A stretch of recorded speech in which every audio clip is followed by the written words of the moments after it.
fondateur de l'Institut africain de développement local. Je travaille sur la thématique du développement local et parce que moi je suis économiste, spécialiste de l'économie territoriale et du développement local. Mais peut-être ce qui va sortir comme charme de ma prestation, c'est le handicap officiel du personne handicapée. Je suis très fier aussi de ça.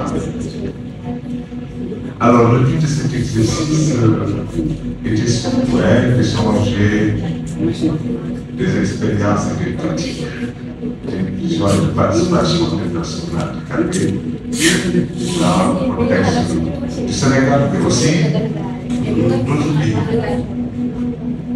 Et certainement, le prétexte de cette communication, c'est surtout la célébration de la journée des personnes handicapées.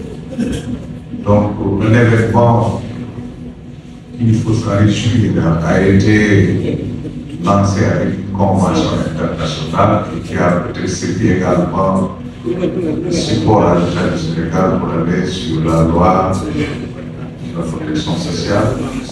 C'est vraiment ça le prétexte de cette communication. Mais aussi, vous comprenez quand un enseignant croise des étudiants, il est extrêmement content, parce que j'opportune un peu la réalité de l'amphithéâtre, n'est-ce pas? Et le deuxième élément de motivation, c'est surtout lié au fait qu'on va discuter de la situation actuelle des personnes handicapées du point de vue de leur inclusion et de leur capacité à participer à tous les processus de gestion du progrès, du changement et de la transformation. Alors c'est très normal que vous donnez l'occasion de remercier Mme Baldé, Diaoui, n'est-ce pas, qui a la croisade au niveau de la Fédération sénégalaise des associations de personnes handicapées, qui automatiquement confie qu'elle était une femme leader et qui porte et accepte son handicap. Et à travers cela, elle se donne la possibilité toujours d'exprimer une générosité qui certainement est la base de cet exercice. Soyez là, merci, voilà. Ça mérite les applaudissements.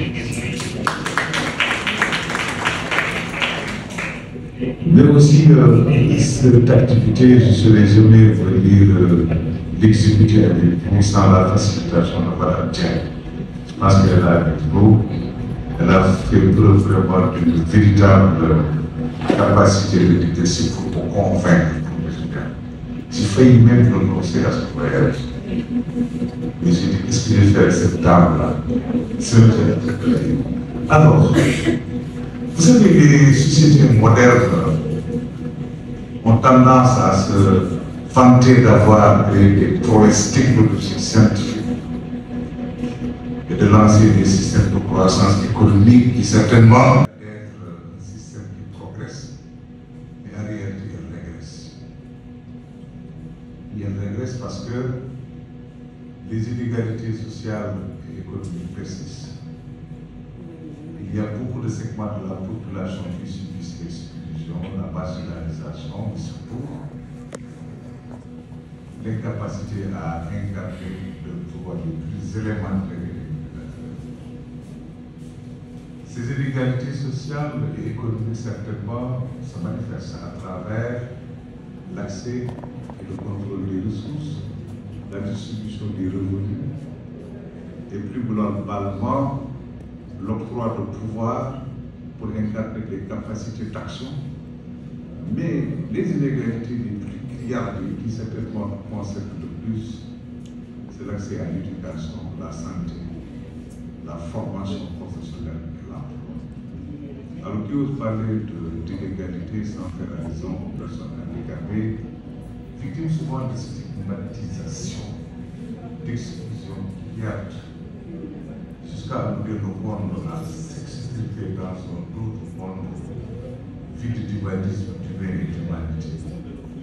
Mais parce que très souvent on pense que les personnes handicapées n'ont aucune capacité, elles sont dans cette société considérées comme des personnels de malédiction.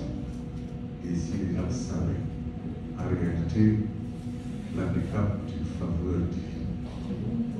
L'handicap est une faveur divine parce qu'il a tendance à permettre à l'individu de se circonscrire dans ses mouvements. C'est pourquoi d'ailleurs on les a désignés personnes à mobilité réduite, mais personnes à mobilité intellectuelle accélérée. Et de là, certainement, vous comprendrez qu'il est extrêmement important de se poser trois questions pour qu'on puisse échanger. Et c'est qu'aujourd'hui, l'humanité a la vraie perception de ce qu'est l'handicap. Nous tenterons de répondre.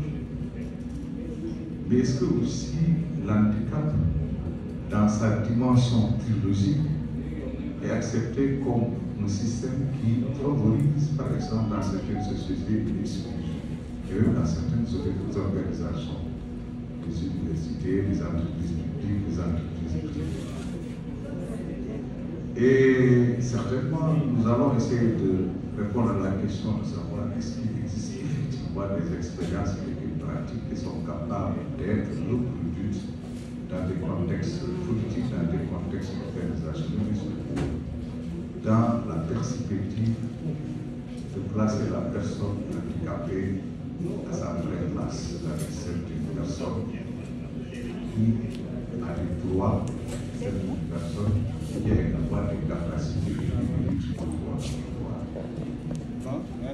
disais tout à l'heure, lorsqu'on évoque le mot handicap dans certaines sociétés, on pense à une personne malade. Alors, la personne handicapée doit être malade. Elle a certainement une altération de l'organe ou d'une fonction de l'organe qui va certainement limiter sa capacité à fonctionner, à se déplacer et même à pouvoir exécuter un certain nombre d'activités. Voilà pourquoi certains chercheurs acceptent qu'à côté de chaque handicap, il y a ce qu'on appelle une déficience. Mais la déficience n'est pas certainement une aberration de l'homme dans toute sa composition, certains à travers les écologies simples, c'est-à-dire une personne capable d'aimer Dieu, capable d'aimer les personnes, et une personne qui est capable de développer des activités culturelles, mais surtout une personne consciente. Et justement, en parlant d'exclusion et de marginalisation des personnes handicapées, on a certainement pensé au fait qu'il y a une réduction de leur capacité de participation. Donc c'est une restriction de la participation. Oui, en ayant une mobilité réduite, certainement on comprendra, vous le vivez comme moi, que dans certaines circonstances, nous sommes obligés de réfléchir avant de bouger. Et on ne bouge pas pour réfléchir. Et c'est justement à cause de ça qu'on a essayé de demander aux personnes handicapées, la personne handicapée n'est pas du tout dans une logique d'assistanat et d'être mystifiée. Mais aussi de refuser qu'on nous mette dans des dispositifs pour une simple figuration, une représentation. Parce que dans les systèmes de mobilisation et financement, on a tendance à poser des questions. Est-ce qu'il y a des femmes? Est-ce qu'il y a des personnes handicapées? Alors, par le simple de la représentation intelligente, on le met dans un dispositif pour dire que nous sommes là, aujourd'hui. En nous inscrivant dans ce refus, nous nous comportons comme des personnes qui ont des droits. Nous nous comportons comme des personnes intelligentes, capables de réclamer leurs droits.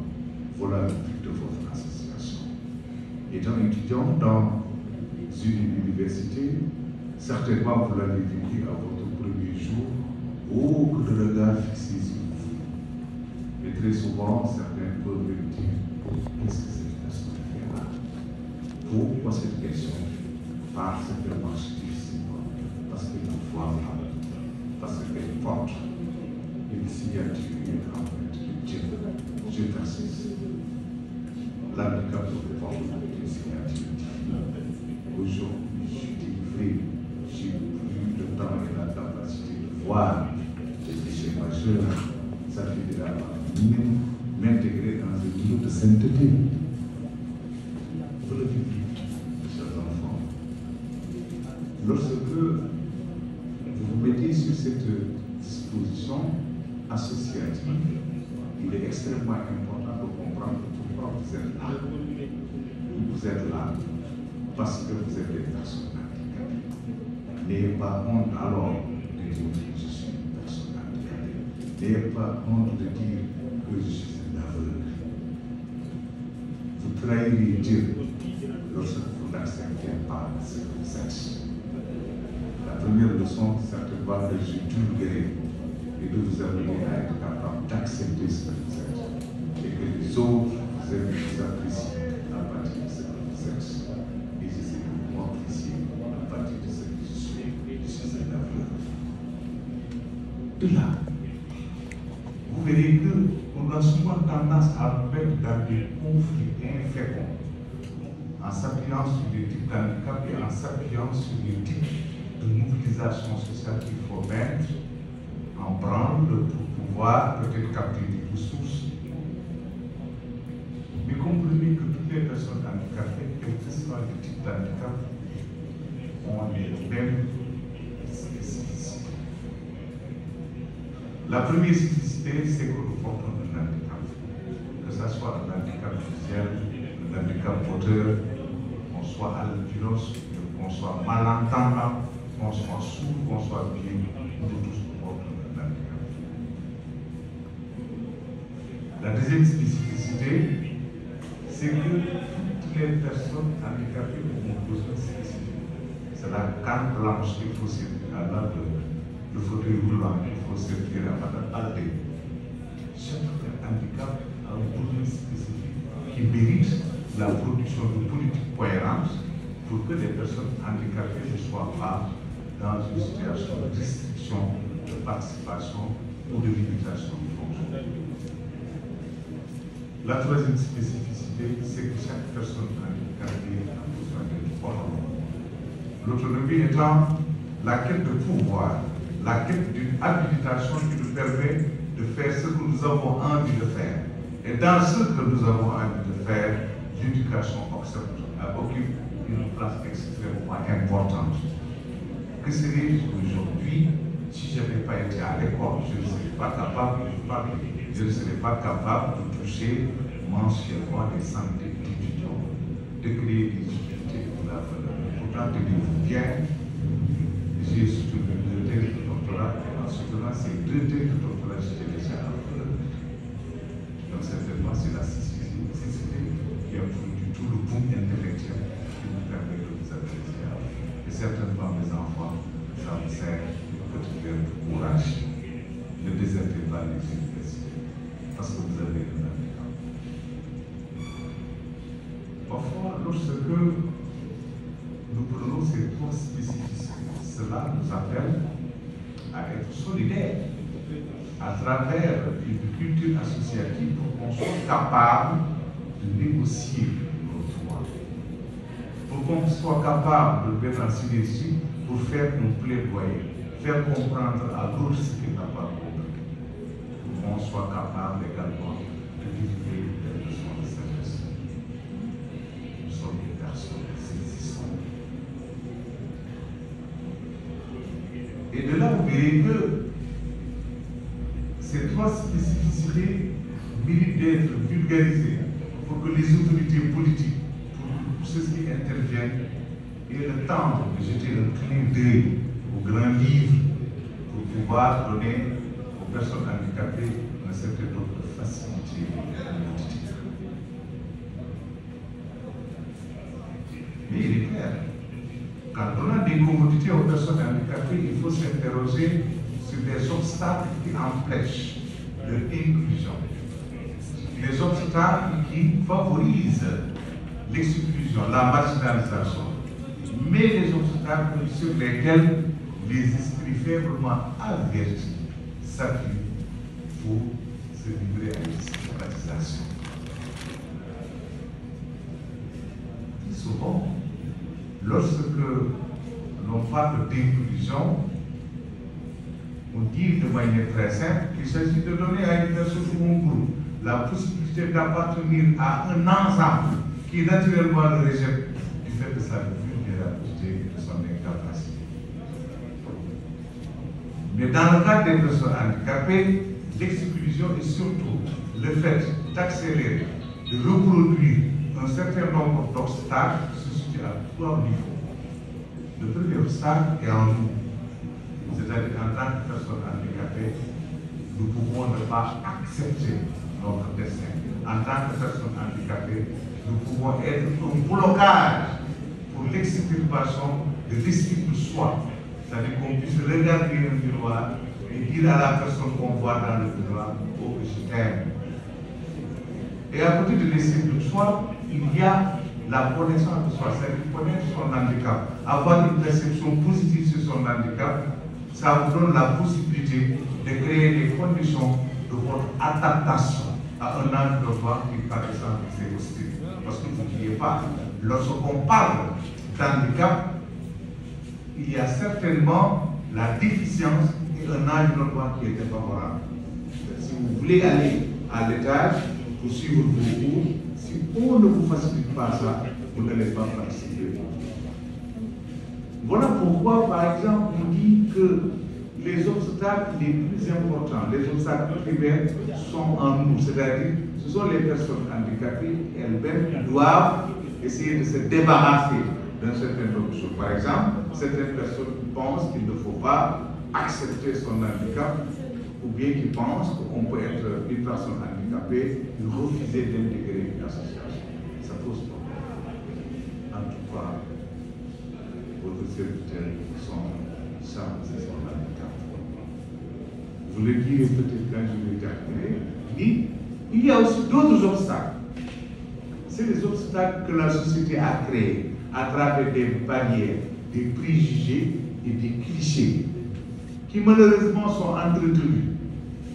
Parce que nous n'avons pas pris le temps de nous interroger sur les tares de notre société pour pouvoir mettre en place un système de sensibilisation, un système d'éducation, un système d'information et que chaque individu dans la société accepte que l'handicap n'est pas du tout une malédiction.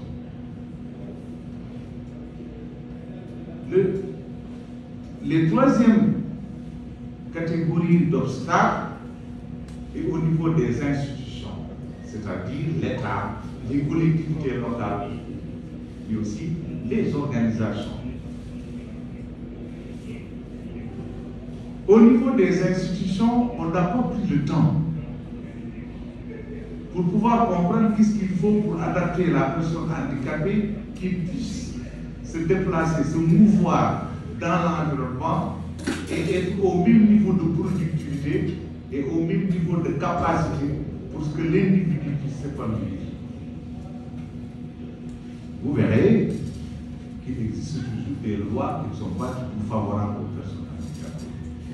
Vous verrez qu'on a des infrastructures et des architectures qui ne tiennent pas du tout compte de l'accès des personnes handicapées. Vous verrez que la voie publique est truffée d'obstacles qui ne favorisent pas votre mobilité. Vous verrez, vous verrez. Donc du coup, nous avons des sociétés qui excluent les personnes handicapées à partir de leur manière de concevoir leurs infrastructures, à partir de leur manière de mettre en place des dispositifs d'évolution.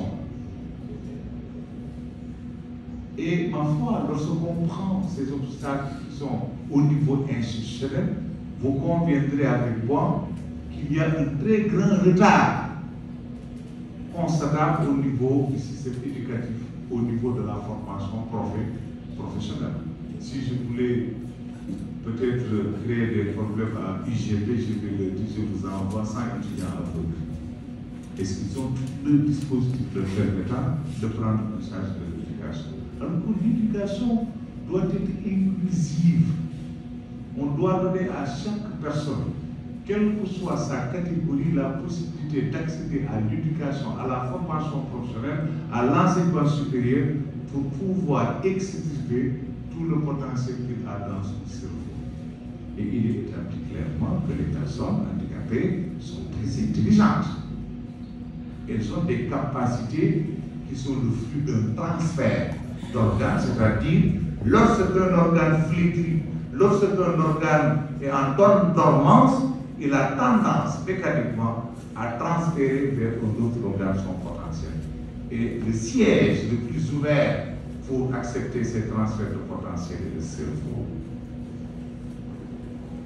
Cela certainement vous permettra de comprendre que lorsqu'on veut aller vers une inclusion des personnes handicapées, c'est faire face à ces obstacles. Les obstacles qui sont au niveau des personnes handicapées vont être réduits par l'éducation et la formation. Il faut que dans nos familles, on essaie d'éduquer les personnes handicapées en les aidant à avoir la possibilité de manière autonome de développer l'estime de soi et de se sentir comme élément important de la société pour qu'ils puissent aller vers l'ensemble des processus de socialisation, de développement et de participation. Au niveau des obstacles institutionnels, il est important aujourd'hui qu'un système de plaidoyer soit pris en charge, pas uniquement par des organisations de la société civile, mais par aussi des organisations de personnes handicapées, comme la FESAP, des organisations de femmes handicapées, qui vont s'adresser aux politiques et essayer de communiquer avec eux, les influencer pour la prise de décision, pour que toutes les décisions prises puissent impacter la société et favoriser l'épanouissement des personnes handicapées. Ça, c'est une expérience que j'ai faite dans la région de Kédougou avec l'ONG World Vision, un plaidoyer fort au niveau des collectivités locales pour que les collectivités locales comprennent réellement c'est quoi l'handicap et qu'est-ce qu'il faut faire pour les intégrer. Grande fut ma surprise lorsque j'ai vu que la plupart des politiques ne comprennent même pas ce que c'est un handicap. La plupart d'entre eux pensent que c'est des gens qui sont peut-être créés pour recevoir de l'aumône légale. Il y a aussi une expérience que nous sommes en train de développer avec la FESAP, c'est l'adoption du budget sensible aux personnes handicapées. C'est-à-dire si chaque collectivité locale adopte le budget participatif en essayant d'interroger les acteurs à l'échelle des quartiers, des villages, pour que soient créés des budgets participatifs sensibles aux personnes handicapées, nous assisterons à une véritable transformation systémique. Et d'ailleurs, l'université peut, dans une de ses lignes budgétaires, inscrire annuellement l'inclusion des personnes handicapées. Comme ça servira à faire des rangs. Aujourd'hui, les associations de personnes handicapées doivent se mettre ensemble pour que la loi sur la protection sociale soit opérationnalisée. C'est vrai, on a aujourd'hui voté la loi sur la protection sociale, mais nous n'avons pas encore les possibilités d'aller vers son application. Je m'en vais, pour exemple, vous donner la question de l'emploi au niveau de la fonction publique. Si on applique la loi sur la protection sociale, les 15% des emplois de la fonction publique sont exclusivement réservés aux personnes handicapées.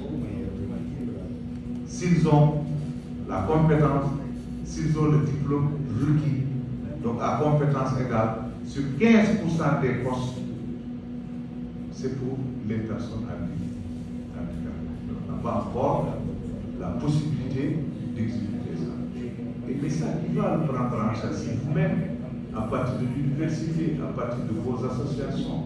Mais surtout, je vous donne comme conseil d'aller peut-être intégrer les autres organisations et que la loi sur la protection sociale soit opérationnalisée. Je m'en vais ici, par exemple, la carte d'égalité des genres. Il y a tout un flou artistique. On ne sait pas exactement à quoi sert cette carte. Et cette carte, normalement, lorsqu'on légifère, elle doit être le premier facteur d'inclusion des personnes handicapées. Il y a un exemple aussi que je peux donner relatif à la question de la parité. Aujourd'hui, au niveau du système politique, c'est vrai, il y a le vote de la loi sur la parité qui fait que pour les fonctions électives, il faut 50% de femmes et 50%. Donc, normalement, si on va vers un approfondissement de cette loi, on peut dire que et pour les hommes et pour les femmes, les 5 à 10% doivent être des personnes handicapées. Oui, parce que c'est une spécificité. Parce que ceux qui constituent le plus nos fardeaux dans notre politique, c'est les questions de genre et les questions d'handicap. Il y a encore une réflexion à faire. Bon, nous pouvons peut-être nous estimer d'avoir aujourd'hui un certain nombre de progrès. Nous avons dans les conseils municipaux et départementaux environ 180 personnes handicapées qui sont formées. Si on accepte de se mettre ensemble, en acceptant nos handicaps, en refusant de nourrir nos complexes, on peut encore continuer le plaidoyer et que peut-être on pousse les décideurs à prendre de bonnes décisions. Les policy makers doivent en effet, dans tout ce qui se fait, au niveau de la réalisation d'infrastructures, au niveau de la réalisation d'édifices, penser à ces personnes-là. Il y a aussi un projet qui est en train de se développer au niveau de la FESAP, c'est-à-dire l'accroissement de la participation politique et citoyenne des personnes handicapées. Pour réussir ce projet, la FESAP intervient dans 17 communes. Mais le véritable problème, c'est quoi? C'est que quand on va dans ces communes, on sent que les personnes handicapées n'ont pas encore été registrées, n'ont pas été encore enregistrées. C'est des problèmes. Alors qu'aujourd'hui, dans le cadre de ce projet, des résultats ont été faits au niveau de Louga, au niveau de Pékin-Ouest. Quand vous allez à Louga, il y a un budget sensible, 5% du budget, c'est pour prendre en charge la question de l'handicap. Mais on a ces résultats parce qu'un membre de la FESAP fait partie du staff technique de la mairie, en l'occurrence M. Sowata. Et il fait d'excellents travaux. D'ailleurs, l'un des adjoints au maire de Louga est une femme handicapée.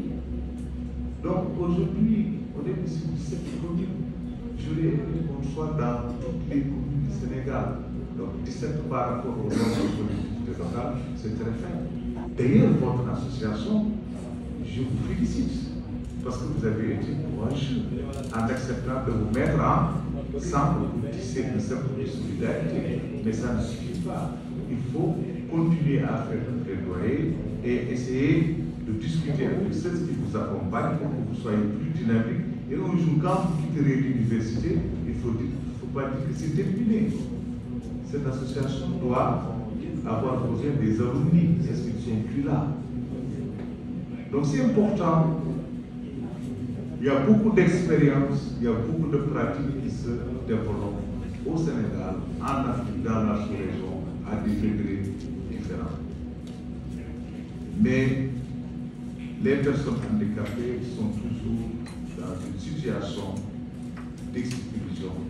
Cette exclusion se manifeste très lourdement au niveau de l'accès aux infrastructures, aux édifices publics, ce qui réduit considérablement leur capacité à accéder à des informations, à des services et surtout à participer à tous les processus citoyens.